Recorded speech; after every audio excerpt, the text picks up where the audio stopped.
Good day to you all. நாம் ஒரு மொழியை கற்க வேண்டுமாயின் நம்மிடம் இருக்க வேண்டிய அத்தியாவசியமான பண்பு இடைவிடாத பயிற்சி, a constant practice. அந்த வகையில் நாம் தினமும் 10 வாக்கியங்கள் தமிழிலும் அவற்றை எவ்வாறு ஆங்கிலத்தில் பேசிடலாம் என்பது பற்றியும் பார்க்க போன்றோம். நீங்கள் செய்ய வேண்டியது என்ன?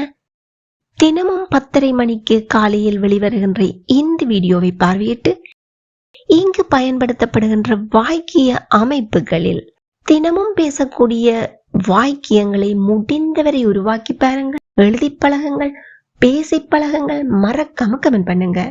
One day you can be fluent in speaking English. If you have any doubts, please do comment. I will help you. Now, let's move on to the video. அவன் உடல் நலிவுற்றிருந்ததால் போட்டியை தவிர்த்தான்.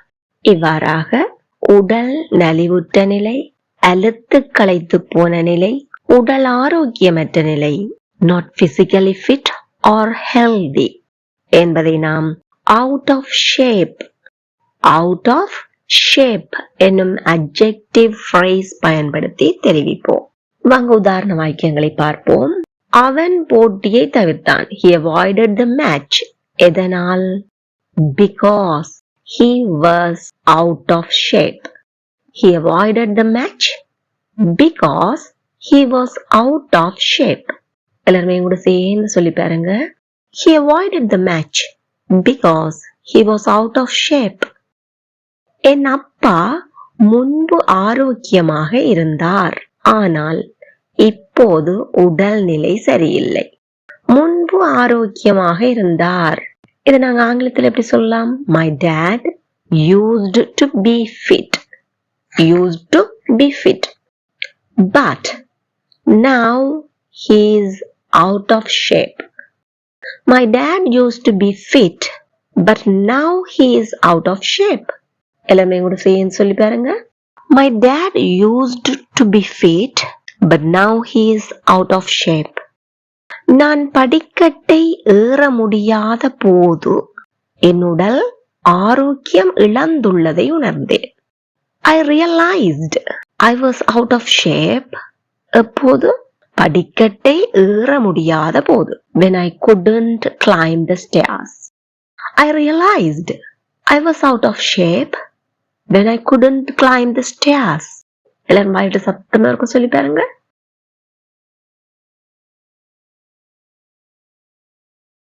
Very good. I realized I was out of shape when I couldn't climb the stairs.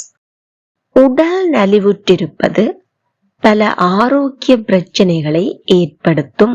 உடல் நலிவுற்றிருப்பது, being out of shape, can lead to many health issues. Being out of shape can lead to many health issues. Again, being out of shape can lead to many health issues. பண்டிகை காலத்திற்கு பிறகு நாம் எல்லாம் சிறிது உடற்கட்டுப்பாட்டை இழந்துவிட்டோம். Please comment your answer.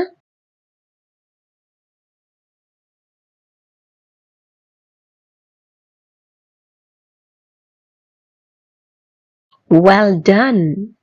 நீ உடற்பயிற்சி செய்யவில்லை என்றால் உடல் நலிவுற்று விடும். Comment it now.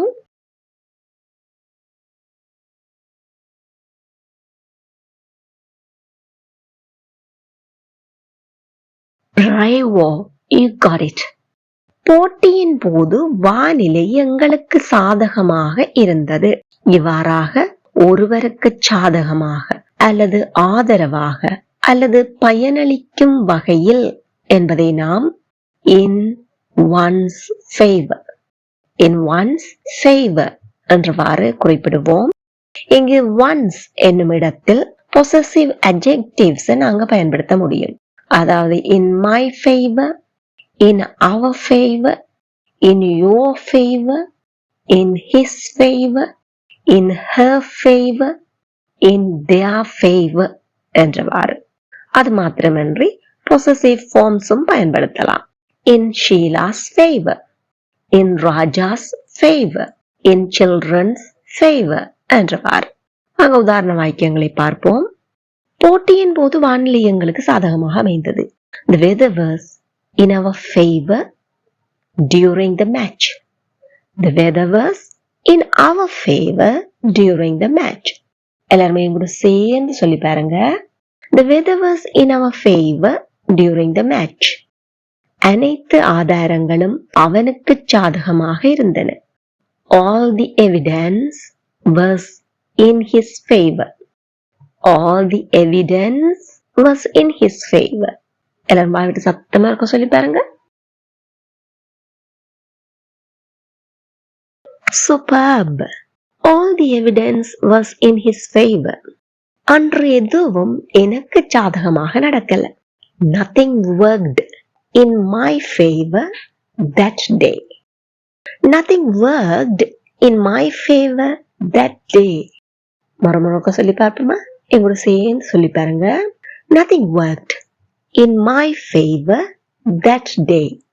தேர்தல் முடிவுகள் அவருக்கு சாதகமாக வந்தன.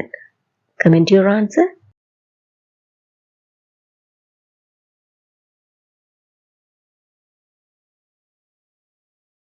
Superb. அந்த நிறுவனத்தின் கொள்கை மாற்றம், அதாவது the company policy change, ஊழியர்களுக்கு சாதகமாக இருக்கும். Comment your answer.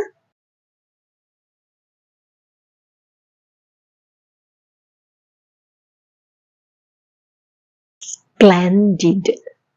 அவளுடைய மேலாளர் மேனேஜர் எப்போதும் அவளுக்கு சாதகமாக நடந்து கொள்கிறார். Comment your answer.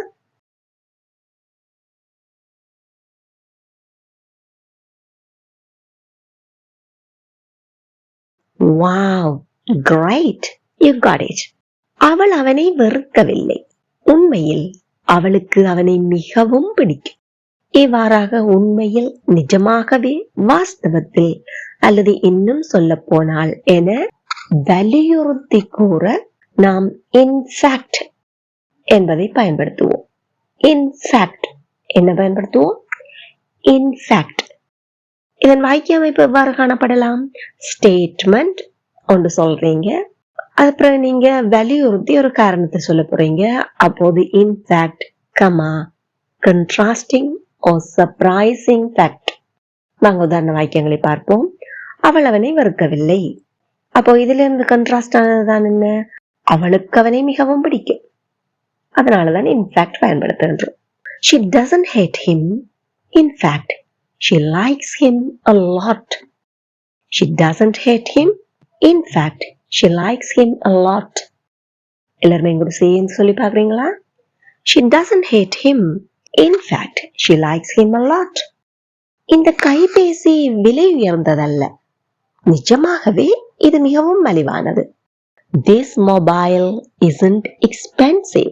In fact, it is quite affordable. This mobile isn't expensive. In fact, it's quite affordable. எல்லாரும் வாய்விட்டு சத்தமா இருக்க சொல்லி பாருங்க.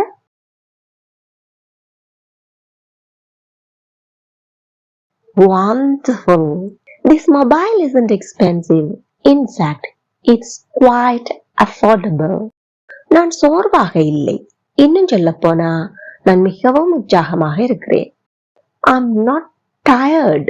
In fact, I feel very energetic. இங்கேயும் பாத்தீங்கன்னா தெரியும் contrasting ideas, contrasting fact. Tiredக்கு contrast ஆனதுதான் என்னது? Very energetic. I'm not tired. In fact, I feel very energetic. ரொம்ப அழகா இருக்கா? மறக்காம ஒரு லைக் பண்ணிடுங்க. இந்த புத்தகம் சலிப்பானதல்ல, நிஜமாகவே மிகவும் சுவாரஸ்யமாக உள்ளது. Comment your answer.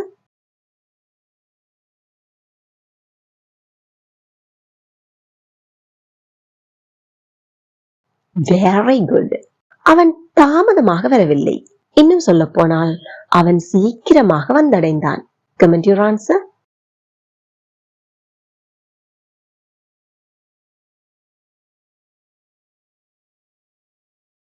Great.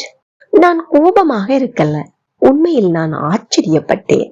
Comment it now.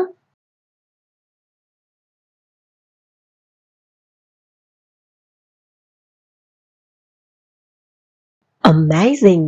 You got it. இப்போ நீங்க செய்ய வேண்டியது என்ன?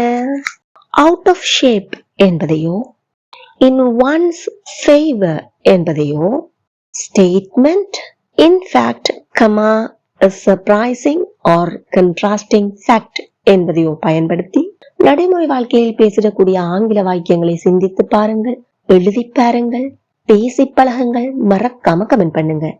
Then it will be helpful for other viewers, and if you have any doubts or mistakes, definitely I will help you. இந்த video உங்களுக்கு ரொம்பவே பயனுள்ளதாக இருந்திருக்கும் என நம்புகிறேன். மறக்காம ஒரு லைக் பண்ணிட்டு முடிந்தவரை அனைவருடனும் ஷேர் பண்ணிக்கொள்ளுங்க. இதே போல மேலும் பல பயனுள்ள வீடியோக்களை பார்வையிட இந்த சேனலை இப்பவே சப்ஸ்கிரைப் பண்ணி அருகே உள்ள பெல் ஐக்கனையும் அழுத்தி கூடவே ஆல் என்கின்ற ஆப்ஷனையும் செலக்ட் பண்ணிக்கொள்ளுங்கள். தேங்க்யூ ஃபார் வாட்சிங்.